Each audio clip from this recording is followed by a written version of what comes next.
Gusto ko ikaw ang katabi, baby, won't you come with me? Gusto ko ikaw ang nakikita ko. Oh, I'm going quarantine crazy, guys. I'm out here going quarantine crazy. You know, I'm kind of over it now, so I've got no choice. But that craziness is starting to hit. It was a slow build, and now I feel like it's there. But let's all stay positive. I feel like every week we're just 1 week closer to this lockdown ending. And just in case you didn't realize, the rumors are false. Not all Filipinos can sing. Just in case you were wondering, the rumors are actually false. But we are the number one podcast in all of Western Sydney, and I feel like after that we might even hit the Filipino charts. We might top the charts there in the Philippines. You might as well just call me Mr. Worldwide now, because we're taking this podcast internationally. Tell Pitbull to, relinquish his crown. Crown me Mr. Worldwide. But guys, it is Monday, May 4th. I know what you're thinking, and the answer is yes. I've been up to nothing for the past week. But I guess you can say, man, I'm just out here missing people, My human interaction is quite limited. I'm stuck on FaceTime calls, just regular calls. And I just got off the phone with my best friend, and I guess you can say, after having a little conversation with her, I'm missing her. That's why I'm missing people. It's been a while since I've seen her. And yeah, man, I'm just missing that human interaction. Obviously, with everything, it's like there's so many things out there though that I would love if they stayed the same. Like you go to the shops and it's just like pretty empty. Like I love not having those crowds and everything. So man, that would be beautiful if that kind of stayed that way. Obviously wouldn't be the best for the economy or anything like that, but yeah, there's certain things that I'm loving, but at the end of the day, man, I'm just missing people. I miss my friends, just that human interaction. I'm missing that touch, and yeah, man. Hopefully, like I said, let's all just stay positive. At the end of the day, it just means we're 1 week closer to all of this ending, and us kind of getting our lives back. The other day I was watching Grease, and that shit had me feeling nostalgic as hell, man. I don't know why, but I've been watching all these movies from my childhood, and the thing was, I loved Grease. That shit was one of my favorites, and it's weird as well because Grease is from like the late 70s. Like, correct me if I'm wrong. So the movie was already over 20 years old by the time I first watched it. I can't remember how old I was when I first watched it, but we had that on VHS. So I was watching that thing all the time. It'd be school holidays, my cousins would come over and I'd just kind of throw Grease on. And then after we were watching Grease, I'd turn down the lights and be like, let's have a disco. Let's just dance. So that kind of, I feel like watching that movie kind of influenced me at a young age. Like, I grew up loving to dance. I tried to sing. Well, I guess you can say I tried to dance as well. And I feel like some of the things that had the most impact on that were Grease and Michael Jackson. I feel like, I don't know how, but they were thrusted upon me at a young age. I mean, thrusted is probably the wrong word to use, But yeah, I was watching and listening to that shit from a young age. And I just wanted to be so badly like Danny Zuko, man. That guy was my hero. So fucking John Travolta. Obviously, the shit that he's done now is, not so much. But back in those days, where he had the whatever it was called, Saturday Night Fever, or Saturday Night Live, whatever it was, when he was a dancing machine and he was fucking Shred City, and Grease. That shit was good, man. And I guess you can say it kind of influenced the way I dress as well, because I just remember thinking, like, damn, I want to be one of the T-Birds. They get the girls, they got them dope leather jackets, and everyone had the same leather jacket on. I wanted a leather jacket so badly. And they all used to carry combs as well, and they just used to comb their hair. And I remember when I was in primary school, man, there was sometimes I used to just pack a comb, keep it in my pocket, just in the event that I needed to do so, have a little quick fix of that hairdo. Yeah, man, it's crazy. I can't believe that. But yeah, man, I don't know why. I just thought Danny Zuko was so cool. And it was just like, damn, I want to be Danny Zuko. at the end when he turned into a jock and he had that white fucking cardigan with the red stripes and everything like that. I wanted one of those. And then, every time I had chills, I'd be like, oh, they're multiplying. And I was losing control too. But I just wanted to be like Danny Zuko so fucking badly, man. I idolized that guy during that movie. And then they came out with Grease too, and that thing was shit. That was shit as hell. We didn't have the same characters. So Grease 2, I don't know if I've even watched it. Whereas Grease, I've watched fucking how many? Fucking 30 times at least. At least 30 times.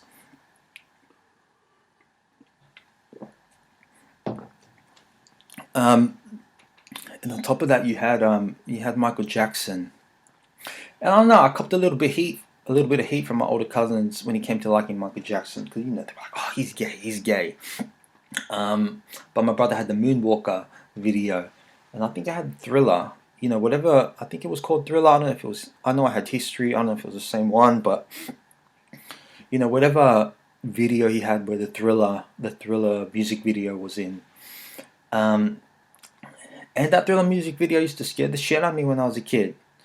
Zombies dancing. That's a lot for a young kid to take in.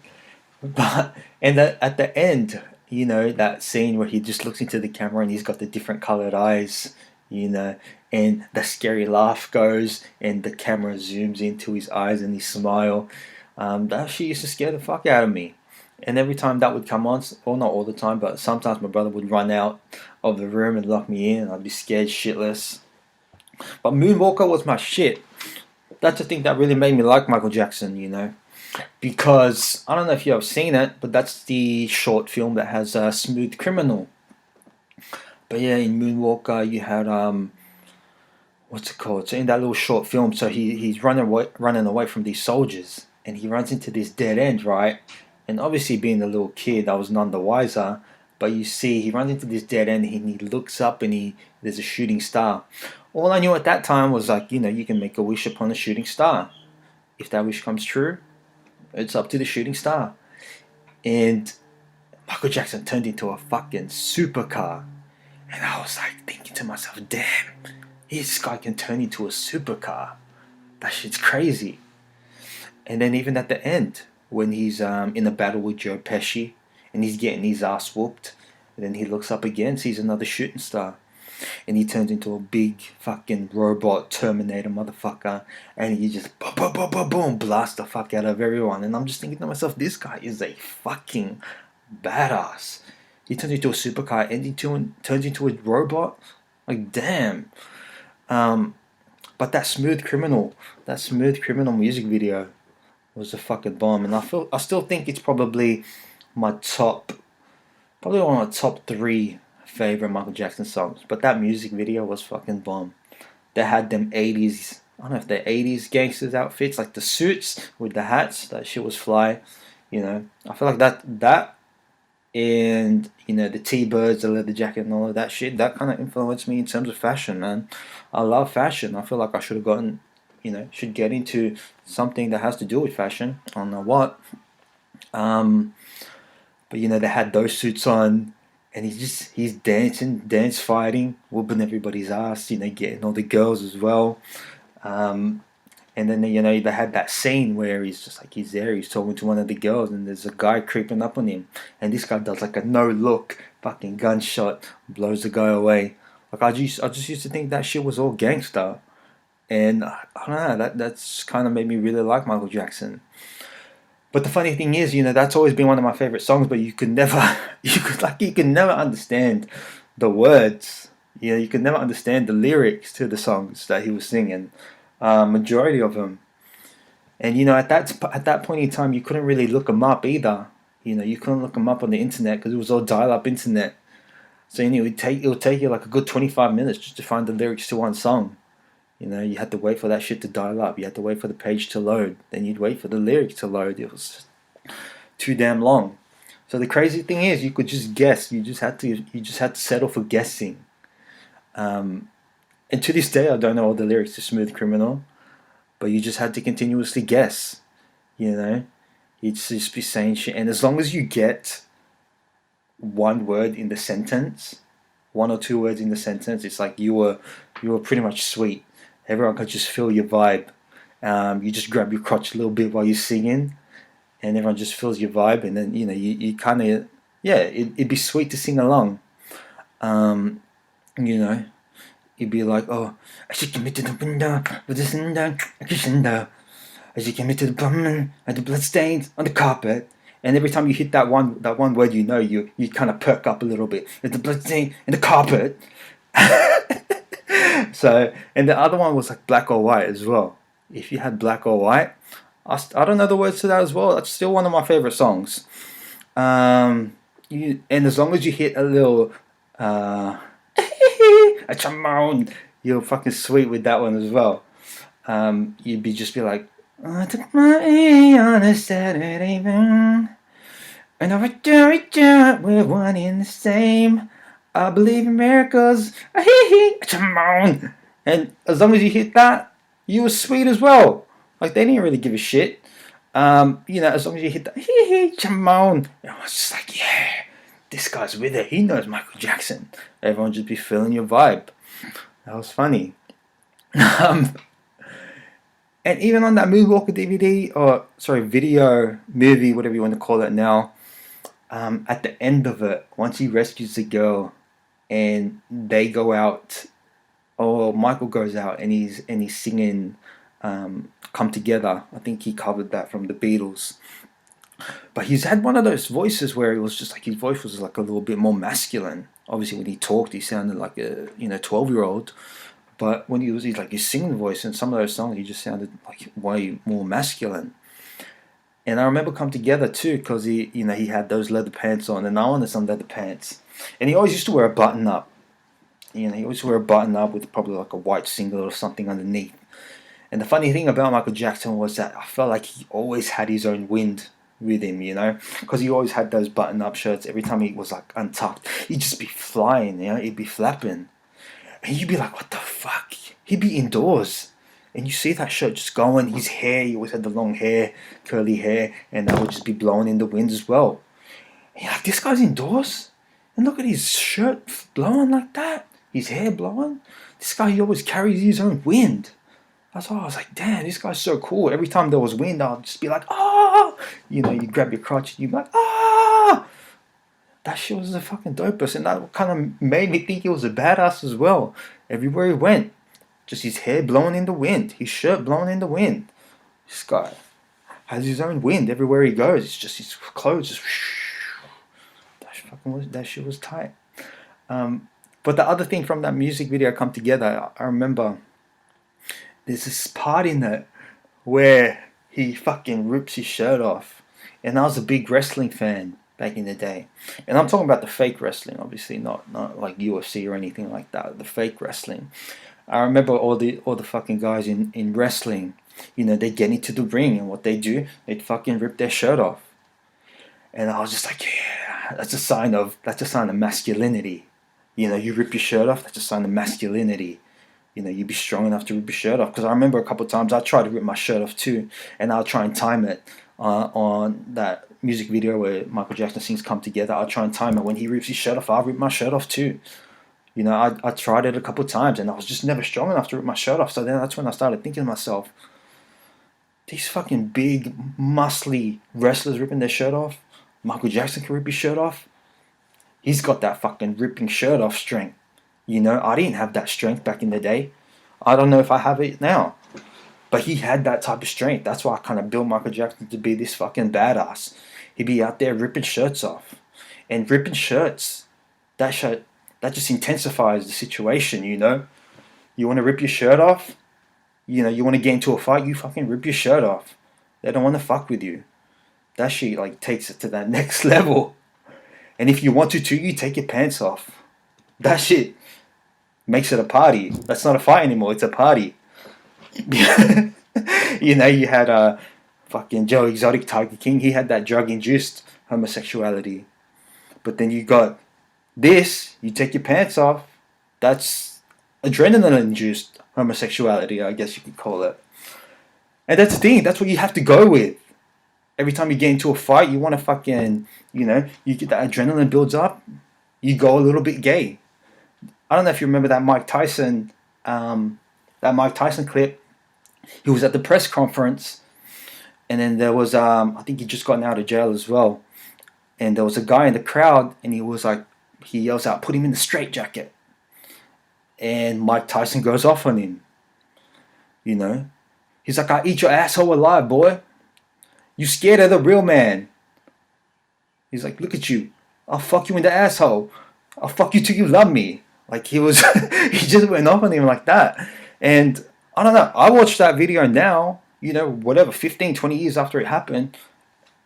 And shit, my butthole tights up a little bit. I get scared when he says shit like that. And I feel like that's what you got to go with. You want to fight me? You better be prepared for my pants to come off. You better be prepared to go a little bit gay. You take it to that next level of intensity. That's it, adrenaline-induced homosexuality. But what was I talking about? Oh no, I just went a little bit gay all of a sudden. And that's what quarantine's doing to me, man. It's making me go a little bit gay. But yeah, that was the Michael Jackson. So, he used to do all that stuff like that. And I was just like, damn, he's such a badass. And I remember because obviously I kind of idolized him a little bit when I was growing up, or a lot. And I always thought to myself, what happens? How does it feel, man, when you're legends, when these people that you idolize pass away? Because Michael Jackson was one of those ones that was like a living legend. He had that legend status when he was still alive. Because a lot of the times these days, people only really get the legend status after they pass away. But he had that legend status when he was still alive. And so does Michael Jordan, the two MJs. It's very rare to see that legendary status when someone's still alive. So I was always thinking like, wow, damn, what happens when the legends die? What's it going to feel like? Is it going to hurt deeply? And I kind of remember when he was, because I was at Westmead Children's Hospital. I had an appointment with my surgeon. It was just a follow-up, a check-up. So I'm there nice and early. They have one of the morning shows playing on the TV in the waiting room, and you see it. It's one of those crazy things that you don't think is ever going to happen, but then it happens. And I remember I stayed up late at night to watch his memorial. Obviously, that was an American time. I was holding it together throughout the whole thing, but then it was just that last moment when Paris Jackson jumped on the mic, and I kind of let loose. And I started crying a little bit. And that's the thing where it's like, even though you don't know that person personally, it's one of those things that kind of hits you, And I feel like it was the same thing that when Kobe Bryant died. It's, he had that legend status as well. One of the greats of the game. And even though you don't know him, and I'd never really followed Kobe, I knew who he was, but I was never super into basketball at that time. But when people like that die, it kind of just hits you that little bit harder, and that's how there was something great, even though you didn't give a shit about basketball or whatever it was. The death of that person kind of like hits you a little bit. So yeah, man, I don't even know what I was talking about, but I thought I'd just give you a little bit of a story on the people that I used to look up to when I was a child. Yeah, I feel like they kind of shaped the way, my love for dance, singing, even though I can't sing. Obviously that shit doesn't stop ya. But yeah, man, I just hope you're all well. We've got some crazy times here in 2020. But I feel like I might wrap it up there, Just hit you with a little bit of a story, hit a little bit of a funny story. And then hopefully, once this fucking stupid lockdown is over, we can start getting some cool people on here, telling their stories, so you don't have to just keep listening to me, keep talking, all that bullshit. But one of the things I want to do, man, I want to stop swearing. Because every time I do this and I'm uploading stuff on social media, I always find myself that I'm swearing too damn much. So hopefully in this one, I didn't swear as much. I need to stop saying the F word. I really do. Make this family friendly. Well, maybe. But yeah, that's just one of my things, man. I need to stop saying the F word. But as always, if you're watching this, it's on YouTube. Or if you're watching this, hope you enjoy my pretty face. But yeah, we're on YouTube, Spotify. Follow the Instagram page. If you want to come on, if you listen to this, you want to come on, hit me up, man. Slide in my DMs. But as always, love you guys. Don't forget to watch The Last Dance tonight. From one idol MJ to another badass MJ, Michael Jordan. Watch The Last Dance. That shit is fire. And keeping us all entertained. I hope you're enjoying this free content. A little bit of entertainment in your lives, during this quarantine. But we've had some positive, positive feedback on this one. So I really appreciate that shit, man. Just thank you guys for showing me love throughout this whole thing. And fuck, every time I say I'm gonna wrap it up, I always come up with some other shit to say. And I feel like I've been replacing the F word with shit during this one. But it is what it is, man. I'm keeping it real. I'm keeping it raw dog style. What was I gonna say? Oh shit, I forgot what I was gonna say. But yeah, man, I'm hoping you're enjoying this. I think that's what I was gonna say. Because the more I do it, the more I really start to love it, and hopefully the ones that have been listening to every single podcast, you can see the progression. It's talking to a mic, talking to yourself is quite unnatural, and hopefully you guys can see the progression and appreciate it. I appreciate your support, man. I appreciate your love. Love you all. Stay safe. See you in the next one.